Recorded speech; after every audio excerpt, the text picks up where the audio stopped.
What's going on, everybody? This is Jerome Moore. Welcome to another episode of the Nashville Scene Podcast. I'm one of your hosts, and I'm with my other amazing hosts, as always, editor-in-chief. I got it right this time. Right. I usually flip it. DPR. What's going on? He's on a big, comfy couch this time. That's right. People listening can't tell the difference, but you might hear that I sound a little more comfortable. The viewers can see I'm over here on the couch because we got a full house today. Several of our reporters are joining us. We're going to talk about the Tennessee General Assembly legislative session. Yes. Ongoing. It's nearing its conclusion for 2024. But with us today, we have a few of our reporters. I'm going to start over here with Hannah Herner, who's primarily a reporter for the Nashville Post, covering healthcare, also a reporter for the Nashville Scene. Thank you for coming on for the first time, Hannah. Thank you. I'm making my debut today. Very excited, very excited. We're very happy to have you. Right next to her is primarily a photographer and reporter for our sister publication, The News, Hamilton Matthew Masters, a.k.a. Matt Masters. Also does a lot of reporting and photography for The Scene. Hello, Matt. Hey, thanks for having me. I wish I would have known your full name was Hamilton Matthew Mather. That's a hell of a name. I know. Sounds fancy. I didn't choose it. I like it. And last, but of course not least, second time on the pod is Kelsey Beyeler, the Scene's education reporter. Hello, Kelsey. Hello. So thank you guys for all joining us. The session is, of course, coming toward its close. We're recording this on Wednesday, today is the 17th? Yep. Yeah. So most likely the session will wrap up around this time next week. We've got things like the budget coming in for a landing. So some of this stuff is going to be in flux when you listen or view this. But we wanted to start off talking a little bit with Hannah and her beat, healthcare. And there's a lot to cover. From abortion to vaccines to all kinds of things. But why don't you just tell us some of the things you've been keeping an eye on your beat this year, Hannah? Sure. So I'll start with the abortion beat. One of the big things in Tennessee's nearly total abortion ban is there's no carve-out for fatal fetal anomalies, which basically means the fetus, the baby, is not going to live outside of the womb. And there's no carve out for that, so you have to carry it to term or go out of state to have an abortion in that case. And early on in the session, Senator Richard Briggs said, I'm going to bring a bill that's going to provide some carve outs for that. He went to a bunch of news stations, he talked about it a bunch, and then it just never came to fruition. So that was kind of a big thing that happened this year. And Briggs was a Republican, so that's a little bit uncommon that, he was going to file this bill that made exceptions. Also a physician, right? Yep, and he also was for the abortion trigger ban. He voted for it back in 2019. So he was like, let me roll back some of this, and it just fell apart. Didn't happen. And the trigger ban, of course, is Tennessee was one of the conservative states that had a law that said if Roe versus Wade gets repealed, we're going to automatically say no abortion, right? And we were one of the states that passed that.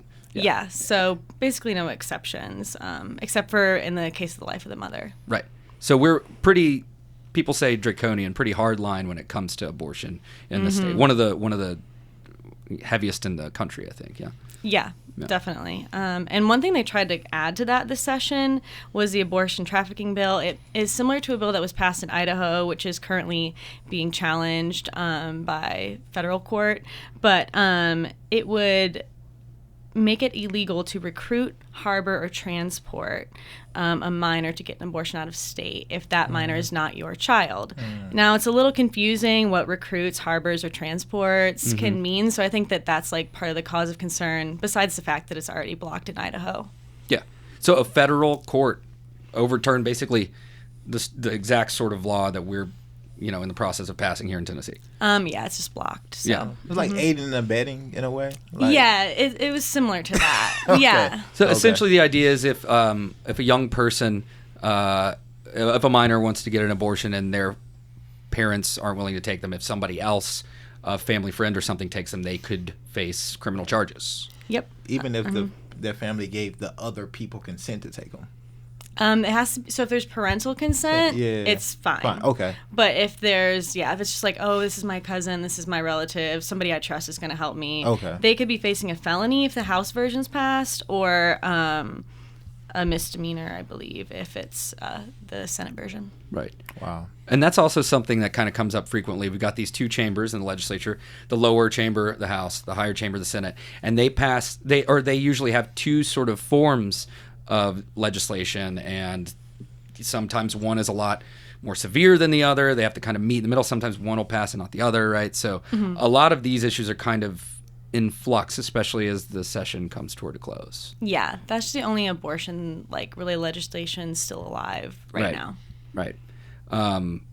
Despite, there being a lot of voices for change and carve outs and that sort of thing. Essentially, nothing as far as exceptions has really passed.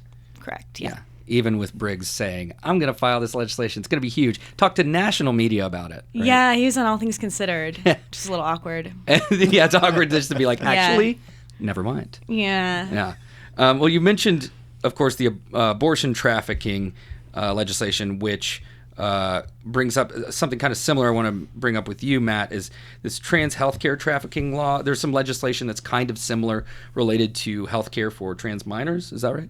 Yeah, so currently the bill's working its way through the system in the same way it would make it illegal to, quote, recruit, harbor, or transport an emancipated minor outside the state to get gender-affirming care. Mm-hmm. Right now with the amended Senate bill, could be a felony.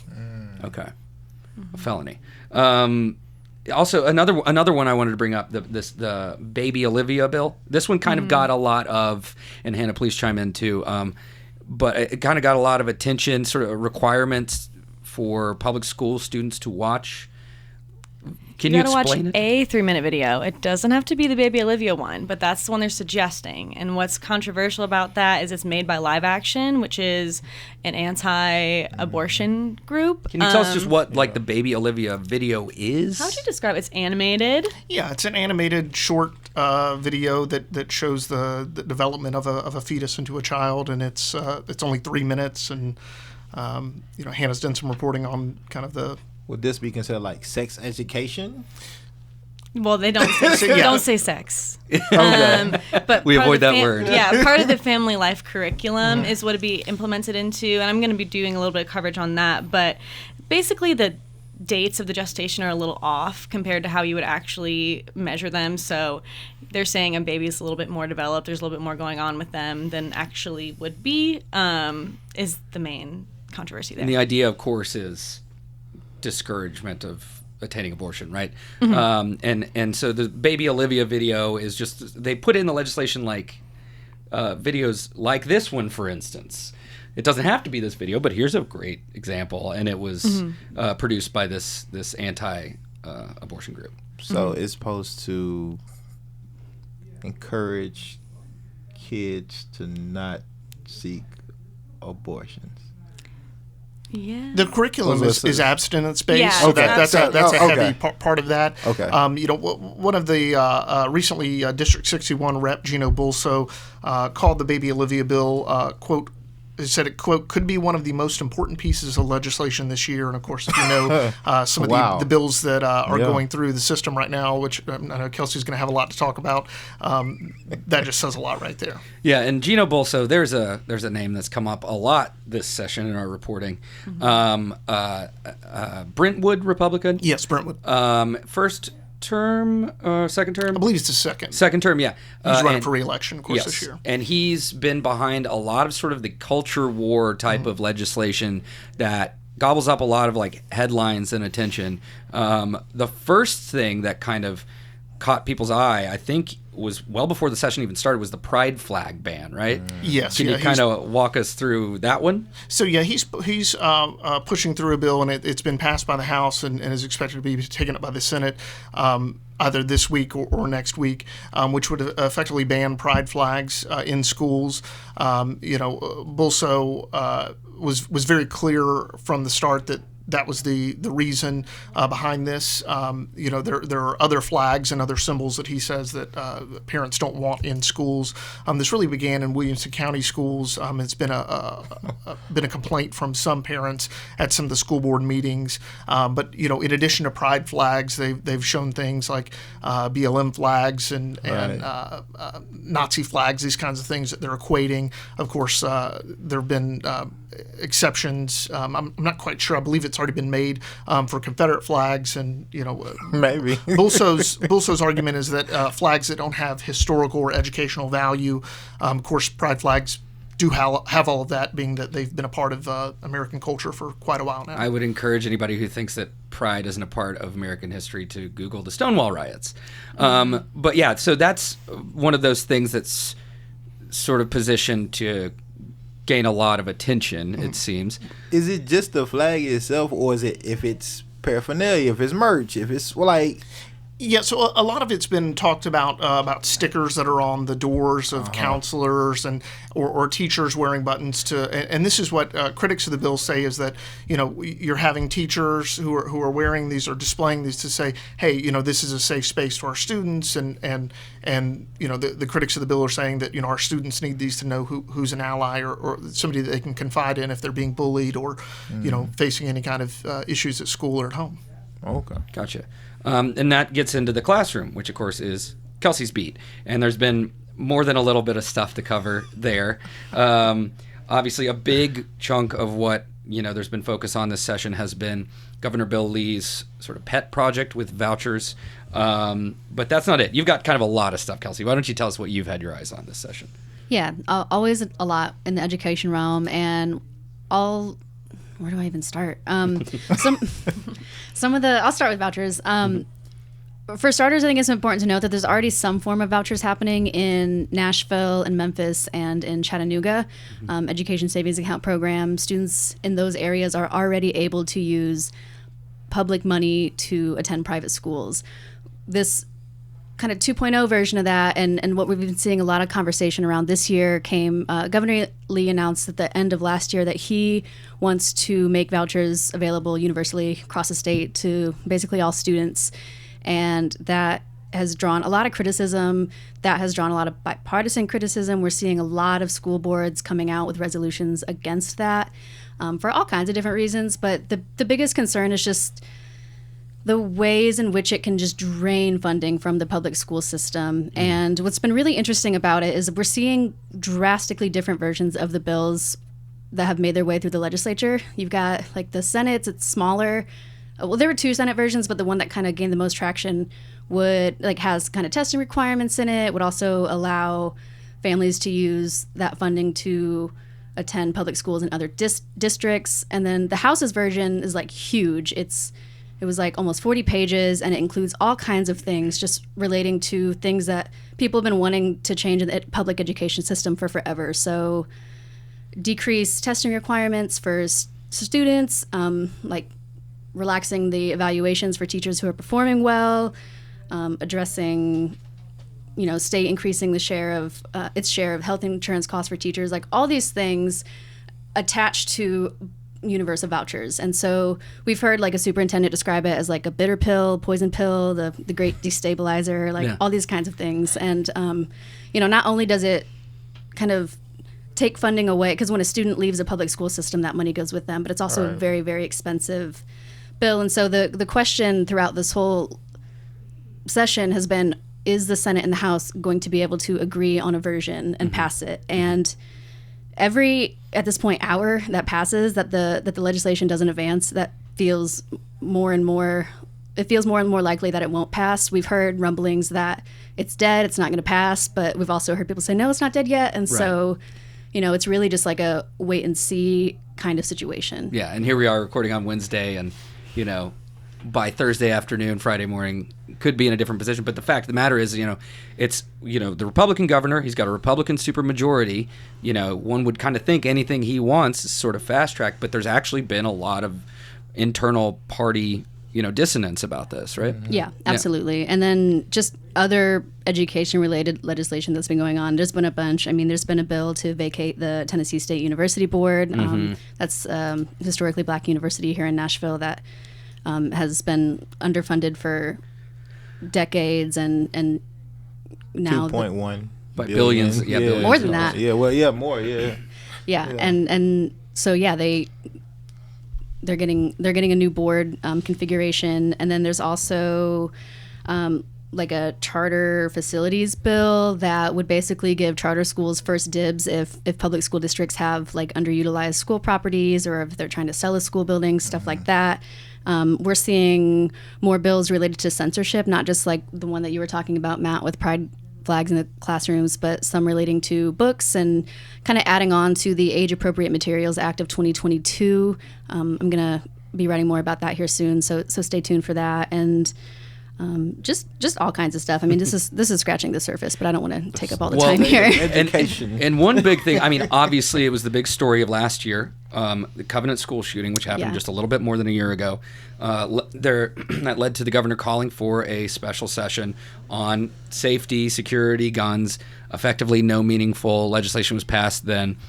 There's been a lot of action from advocates, gun safety advocates, parents of survivors of the Covenant school shooting, and showing up, pushing for reform. And what have we seen on that front?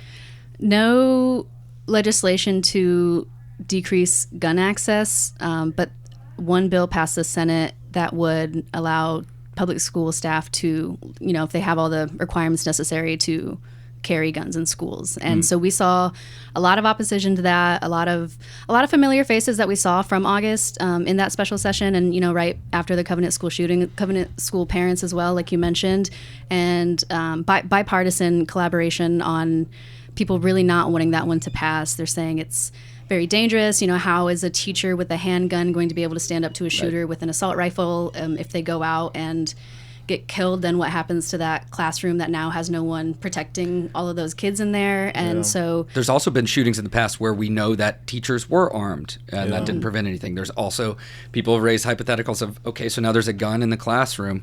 What happens if a student gets to that? It gets out of the hands of the teacher who's supposed to be. I'm curious on what's the qualifications for like a staff person to be licensed. Well, it's like, you don't have to be licensed in our state, right? You can just. But like, what's the qualifications of like why that teacher is qualified? Kind of one of those pieces of legislation that raises more questions. That's what I'm also curious about. And then is that like a secret person in the school that only a certain amount of people know that he or she is the gun holder? It's like those type of things. And where is it safe? Where is it locked up? Because it's like if it's not somewhere accessible when something is going down, then it's like all of those things. Yeah. The bill addresses all those things, and I've written about it. I don't know if we have time to talk about it now, so I don't have to. But I've definitely written about it. So go read it. We're gonna read it. Yeah. We'll definitely go read the scene. I was looking back at our coverage just from this session today, and it's just. I'm not trying to toot our own horn, but just even trying to get your arms around some of the things that, the bills that have been filed and the infighting and everything. It's just dozens and dozens of stories. One thing that we didn't mention when we were talking to you, Matt, some of the driver's license English only legislation. I wanted to bring that up. We only got a few minutes left. Yeah, so there was a bill that was introduced that would require a written driver's license test to be only administered in English. I haven't seen much movement on that since the middle of last month, but in March. But yeah, I mean, this is just another bill that kind of takes this larger issue of immigration and brings it down to the state level, but also is many advocates of and immigrant communities and immigration advocates are seeing this as discriminatory and. So that's working its way through the system right Something that's been sort of underlined on the federal level, and now we're seeing it in state houses too. Yeah, just this kind of localization of this larger immigration debate. Yeah. So there's a lot of stuff, obviously a lot of stuff we can't get to. There's also things with franchise tax cuts is currently going on now, the budget. Technically, the only thing the state legislature has to do during a session is pass a budget. So we're seeing that that's probably coming toward a close this week.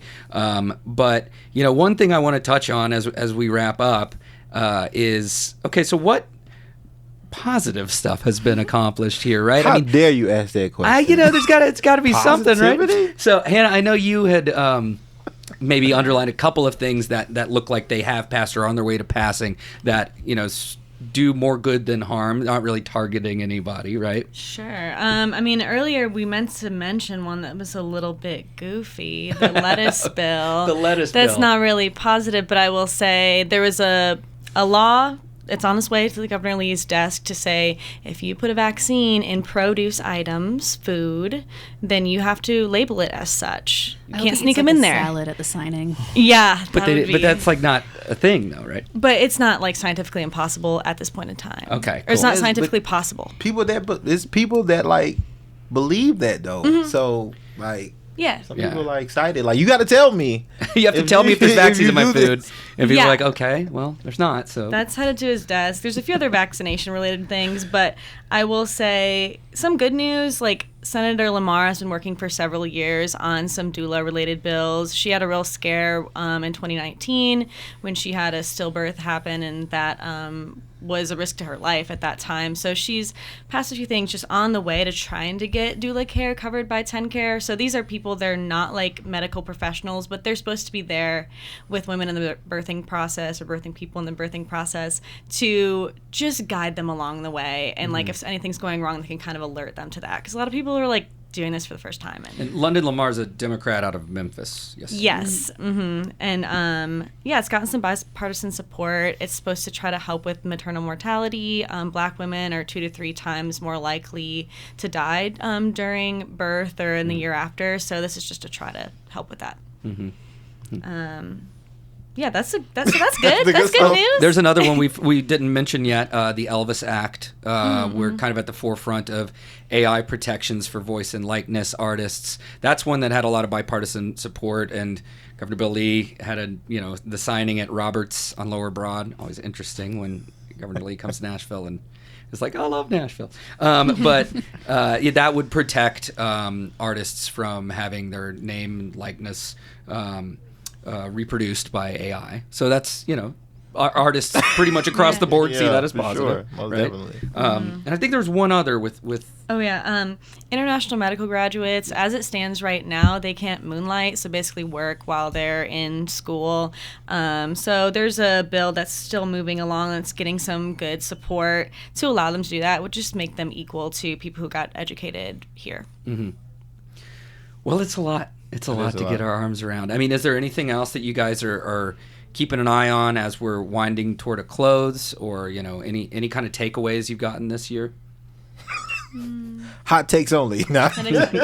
I'm excited that it's going to end soon. Yeah. I think everyone can agree with that. Yeah, it's a taxing thing. Yeah. And something I will say, another sort of a positive, it's like, I guess you'd call it a silver lining, is seeing more people kind of getting involved in the I was process. going to mention that. Yeah, you're seeing people really become a lot more civically engaged. A lot of young people too. Kelsey, as you've our Nashvillians of the Year were a handful of gun safety advocates who have been very active, and that included high school students. Young people are getting involved in the process. Right? Yeah. I'll say this is our job, but like if you go to the legislature website, you can click on which bill you're interested in. Just watch the little deliberation from that part. If there's like something you want to follow. Right. Yeah. And just read, not just the Scene. There's a lot of great publications out there. Tennessee Journal, Tennessee Lookout are doing good work. AP. Associated Press.